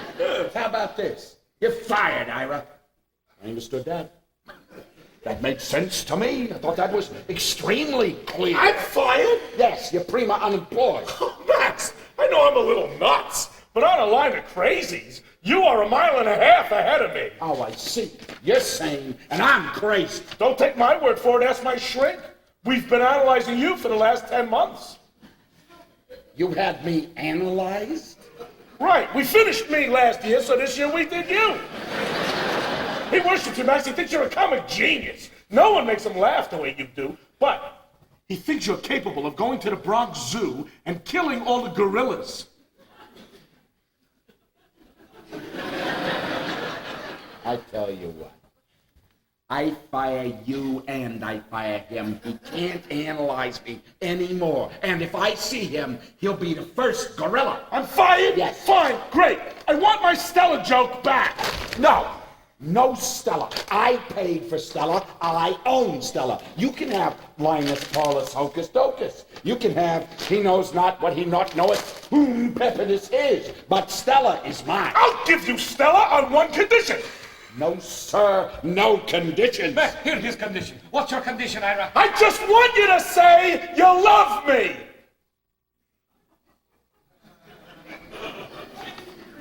Love him? Love that? He steals my Stella, and he wants my love. You dreckus, schmuckus, piacus, chuggus. I want my Stella! I want my holding tax, and my Social Security, and the toy trucks I sent your kid. Excuse me, sweetheart. There, I took Stella back. I can out-crazy you anytime, Max. Paste that back on the page, or I'll staple you and your brain tumor to the wall. I'm leaving now, and Stella is going with me. Give it to me, Ira. Give it to me. Because I'm starting to get one of my Wolfman headaches. You fired me. I gave you your chance. You won't say you love me? Fine. Say goodbye to Stella.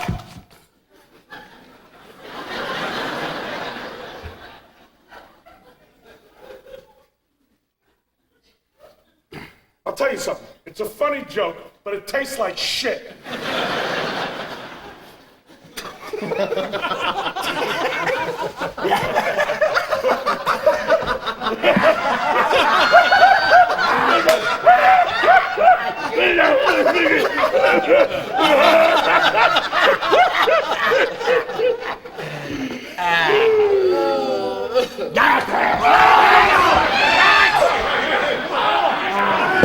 You swallow it, and I shove my arm down your throat and pull Stella out with your tonsils. Max, is this a piece of paper? We can write it again! Not until he says he loves me! Somebody get a torch. Maybe fire will frighten them. I love you, you schmuck! Why don't you love me? I like you, but I love Stella. Spit it out! All right! Jeez, I'm glad I didn't write War and Peace. Put it back in the script. You mean that? No, just type it back in again. The Smithsonian will pick that up later. Okay. I got what I wanted. Now I love you, you bastard. Am I still fired? No. Val is fired. Why me? Just for an hour, everyone has to take his turn. What about you? Absolutely. I'm fired after Lucas. Everyone except Carol. I'm not firing a pregnant woman. Really? Since when did anyone here even notice I was a woman? I knew the first day when you took your coat off. It took me a couple of hours, but I noticed. I don't want to be considered a woman. I want to be considered a writer. Fine with me. You'll just have to shave like the rest of us. What are we talking about here? What is wrong with being a woman? My wife is a woman. She's crazy about it. Yeah, I like it too, Max, but not in here. I can't survive in here as a woman, but as a writer, I can hold my own with anyone. Well, I'm sorry. You have to be a woman. The show needs a woman's point of view. Of everybody here, you come the closest. After 5 years in here, Max, you think I know what a woman's point of view is? I come home at night, I smell from cigar smoke. I have to put my dress in a humidor. I never said a crude word in my life before I came here, but now I go home to my fucking house and talk to my fucking husband like a fucking sailor. It's okay, I don't mind. If you lived in France for 5 years, you'd speak French. But I'm not in France, I'm here, so I speak fuck. I don't want to be called a woman writer, I want to be called a good writer. And if it means being one of the guys, then I'll be one of the guys. I can handle it. Well, I agree. And I hope you have a great baby there, fella.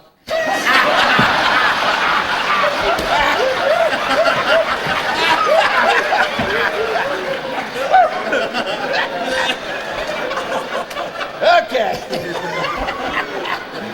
Back to work. Yeah, where were we? Caesar has the next line. What is wrong? What is this feeling of doom that hangs in the night air? What is this 12-inch kitchen knife doing in my back? Oh, boy, this hurts. Oh, foul deed. Dost thou forgive me, Caesar? Oh, Brutus, Brutus, my brother. I depended on thee. I counted on thee. I could have been a contender. They punch another dagger in him.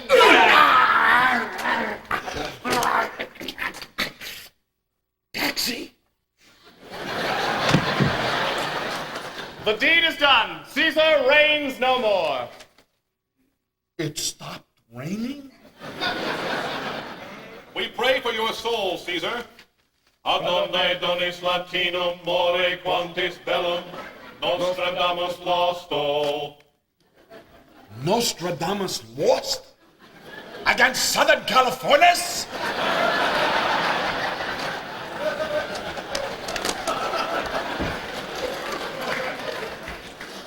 That's where we stopped writing, Max. I need to finish.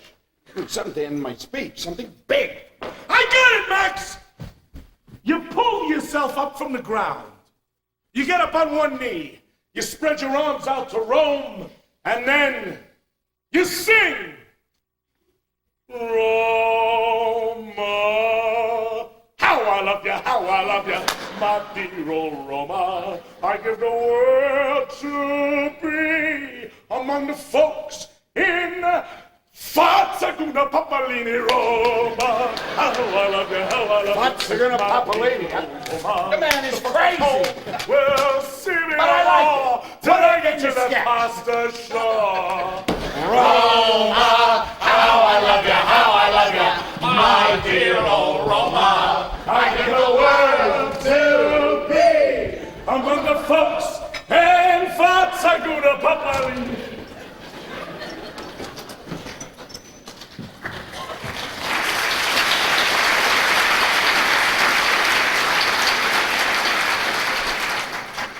wrote that week's show and the next week's show and the next 2 months' shows. The quality was still there, but the ratings weren't. America wanted comedy closer to their own lives. Julius Caesar wasn't as familiar to them as kids named Beaver and fathers who knew best. Max never really had to fire anyone because Brian soon left for Hollywood. There was a definite air of gloom around the office because Max was becoming more and more disoriented. He was in constant negotiation with NBC about the future of the show, and they took a hard line. It didn't stop Max from throwing his annual festive Christmas party, but he did, however, punch a large hole in the elevator door. Now you didn't have to look up to see what floor you were on. To be honest, we were all a little frightened, because until now we all had each other to lean on, but like little chicks leaving the nest, we'd soon know the fear, the panic, and the courage needed to fly by ourselves. So, I got the petition for divorce in the mail yesterday, you hear? 2 days before Christmas. We worked out a nice settlement, though. She gave me a beautiful picture of the house. Where are you? Helen, come on in. It's too noisy in there. I don't mind the noise. It's a party, isn't it? My goodness, Helen, that dress is so becoming. Listen, Helen, I'm going to say something to you now that may shock you. But just hear me out, because I say it with all sincerity and with my deepest regard and respect for you. You're very attracted to me, aren't you? Actually, I'm not. But a little, right? No, not even a little. You didn't tell Giselle in the office that you thought I was cute? Me? No, never. Why would I say that? Cute? Oh, God, no. Well, maybe it was Giselle who said that I was cute. No, Giselle told me she thought Kenny was cute. All right, so what are we talking about? Some objects. I think I should be getting back. What if I said I wasn't interested in an affair? What if I said what I really wanted is a deep and lasting relationship? I hope you find it. I really do. What if I offered to give you my next year's salary for one night? No, don't believe that. There may not be a show next year. I know. I'll be out of a job, out of a wife, out of a family. Does pity excite you in any way? I really don't want to miss the party. What kind of a guy are you looking for? I'm not looking for anyone. Then what is it you want? I want to be a writer. I want to write comedy. A comedy writer? Hey, why? You really want to be like me? Like Val? Like Ira? Like any of us? More than anything else in the world. Helen, you know us. We're disgusting. We're children. We have no life. This room is our life. We curse each other, hate each other. We throw shoes out the window. We set fire to the desk. We've made obscene phone calls to St. Patrick's Cathedral. We'll humiliate and denigrate anyone or anything in the world just to get a laugh. See? That excites me. I'll teach you everything I know. Max wants all the writers in here. He wants to make a toast. First the Danish toast, then the bagels, now we're down to toast. No, I think he means with champagne. Maybe you should rethink this comedy thing. Did you guys hear what McCarthy did practically on Christmas Eve? He put the Pope on the blacklist. Now the Pope can't get work on TV or in the movies. Can you imagine how drunk I must be to say that? Who's got a camera? Hey! I want you to see what success looks like. I knew you were in town. I heard you coughing. Brian's Club, I thought you were going to send for me. I didn't know you delivered. See? One day you'll say funny things like that. Jeez, you really went Hollywood. How about that coat has a little swimming pool in the pocket? I sold out like that. I am now not only richer than you guys, I'm also 3 hours younger. Ba-dum-bum! Ba-dum-bum-bum! Ba-dum! Bum! Later, we'll have a little talk about timing. Who's that? Is that Brian? Where the hell were you? You just noticed I've been gone for 3 months? Hey, Brian, have you heard the news? What? I'm so pissed I don't give a shit. Russian humor. It's funnier if you're on a mule. So where are you living out there? A little place in the hills, overlooking Yvonne DiCarlo. Whoa. God, I'd give anything to live in Hollywood. Hollywood. Well, that's all it takes, honey. Brian, I heard you were in here. Come here. Oh, I haven't hugged a Gentile in so long. Oh, God, is that cashmere? 100%. My hair is coming in that way, too. Oh! Hey, you look terrific, Mama. I heard you had a boy. No, a girl. Well, don't worry. He'll grow out of it. Will someone please take my turn with Max while he's throwing up? I pulled his head out of the john so much I feel like a lifeguard. Brian, how are you? I never heard a pack of camels talk before. Max looks terrible. What's he been drinking, Kenny? Pina colonics. I don't know. The man just ate a roast beef sandwich the size of a Buick. Couldn't you stop him? With what, a harpoon? Keep going, Kenny. You're on a roll. If I was on a roll, Max would eat me too. Listen, I just wanted to say hello. My kids are downstairs. I'm taking them to Mass. Mass, isn't that in Boston? No, they have them in New York, too. Maybe you should write children's stories. I was just on my way to St. John's Hospital. I felt a funny feeling in my back, like a broken spine or something. No, when do you hear this? It's about a Chinese Jew. Okay, he's setting us up. A Chinese Jew. Don't tell us his name. Give us one crack at it. Seymour Dragon. Solomon Takeout. Charlie Chanstein. Pink is ping pong. Pink pong is good. Can I say one? I don't know if we're all drunk enough to hear this. You understand the rules? He has to have a Chinese Jewish name. I know, I get it. Listen, who knows? Go ahead, sweetheart. Kill him. Let's see.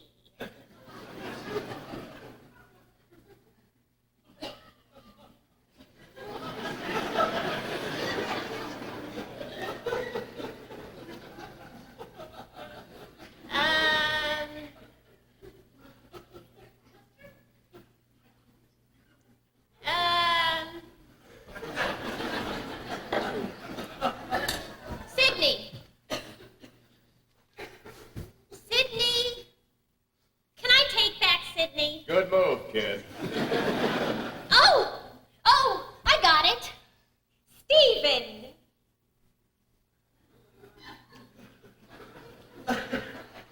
Stephen. Helen, can I ask you something? Is Stephen the Jewish name or the Chinese name? No, it's wrong. Let me start again. You can't take this long, Helen. Writing a joke isn't a semi-annual event. I'm nervous. I don't know any Chinese Jews.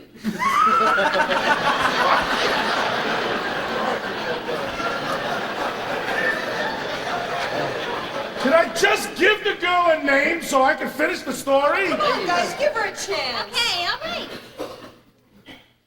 Oh, I got one. Vito Tojo. Vito Tojo? Vito is Italian. Tojo is Japanese. Listen, I'm not getting paid to write this stuff. No, it's all right, Helen. You got the hemispheres right. All right, we give up. What's his name? There is no name. This is a true story. I'm rushing back past Carnegie Hall, and there's this filthy-looking bum begging in the street. So I give him $5, I start to walk away, and suddenly I recognize him. It's Velville from Brooklyn. I went to high school with him. I said, Velville, it's me, Ira Stone, remember? He said, my God, Ira, how are you? What are you doing, kid? I said, I'm writing a big television show for Max Prince. He said, that's great. Could you use a joke? I said, sure. Well, what's the joke? He said, it's about a Jewish girl and a Chinese man on their honeymoon. Have you heard it? I said, no. He said, too bad. It's a good joke. I can't remember it. I felt so bad for him.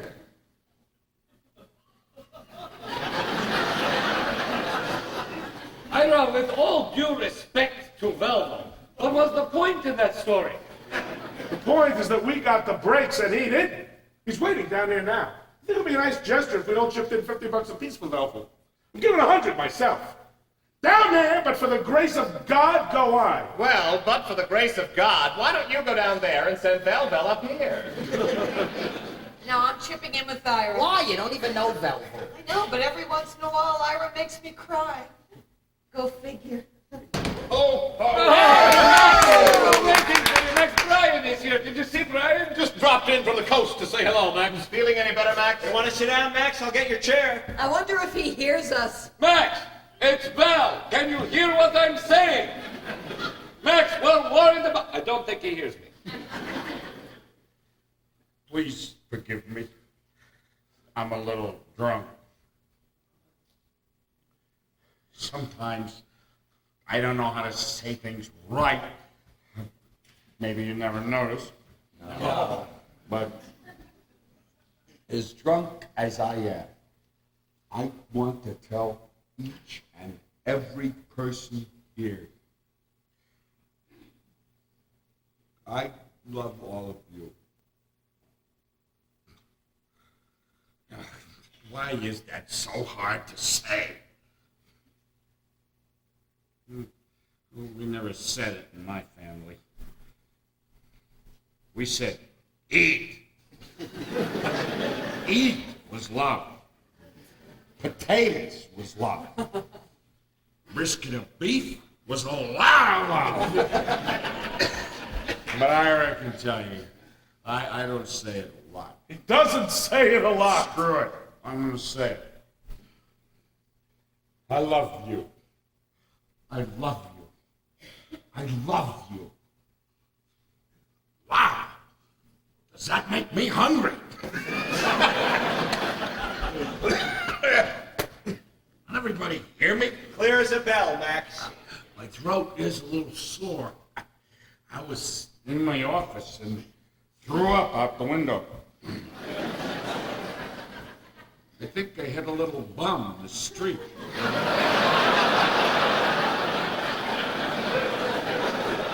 That's Velville from Brooklyn, Max. It's okay. I have something to tell you. We won, you hear? We beat the bastards and we beat them together. Hey, what, Max? What did we beat? NBC. They surrendered. 5:27 tonight, December 24th, 1900 and... No, whatever. They signed the papers on my desk. Should have been the USS Missouri. Or Appomattox. But we signed. We exchanged pens. Crappy little ballpoints they had. But we got what we wanted. Yes, sir! Oh, that is great news, Max! So what was it? A new contract? Better! What's better than a new contract, Max? Freedom! Independence! We're out! On our own!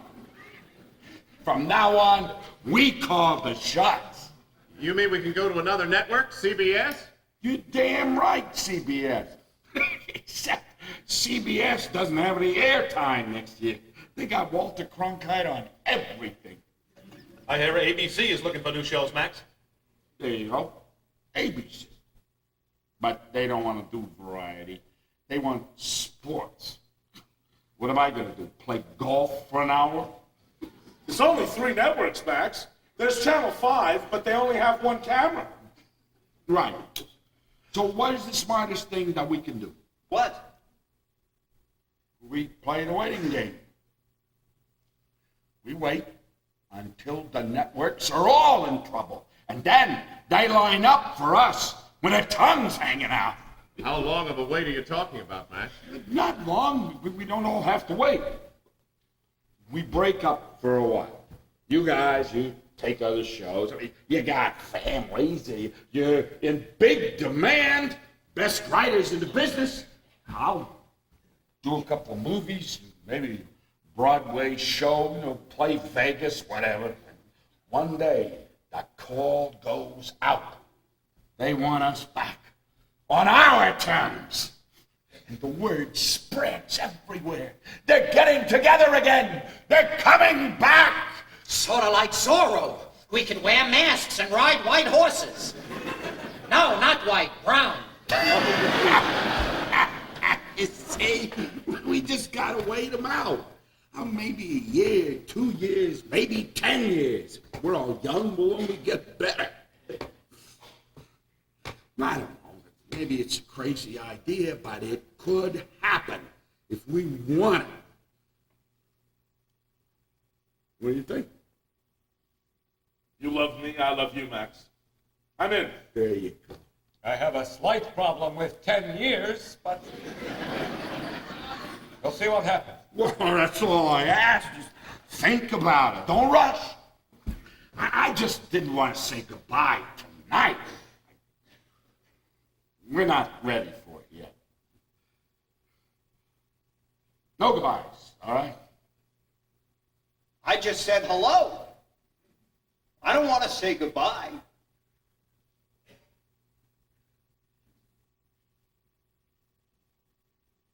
They didn't believe that Hannibal could cross thousands of miles over the Alps on elephants. They said the elephants will all freeze and die. You know what Hannibal said? He said, not if they run all the way. So come on, let's celebrate. Everybody upstairs. Helen, go up and get my saxophone. I'm gonna play Sleigh Bells Roasting on an Open Fire.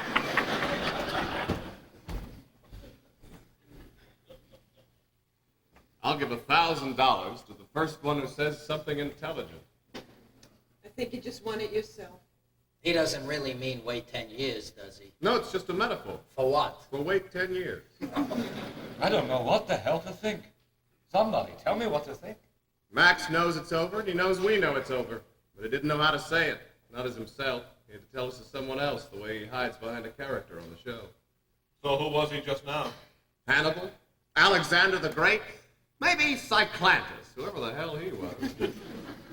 Am I the only one who thinks that Max was, and don't hit me for this, astoundingly noble?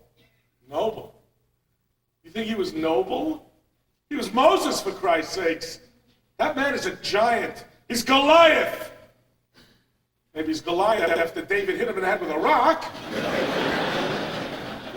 There's fucking greatness in him. I swear, that man has so much anger in him, so much pain, so much strength, so much roast beef and potato salad.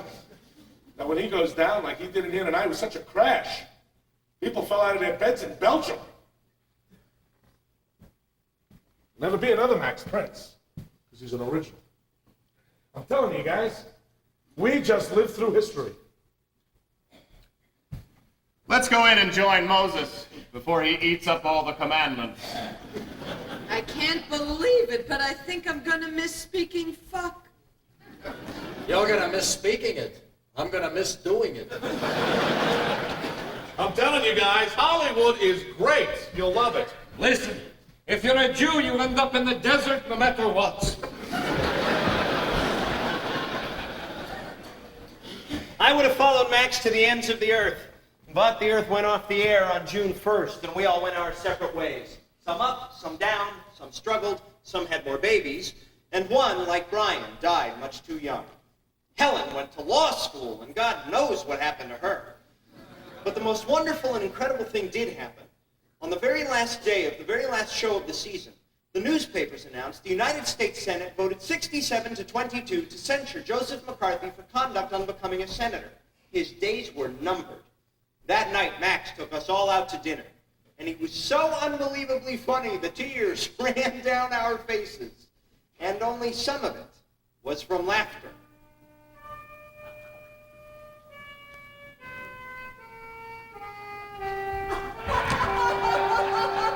Lucas, you have to see this. Max is playing the saxophone and eating a corned beef sandwich at the same time. Bam!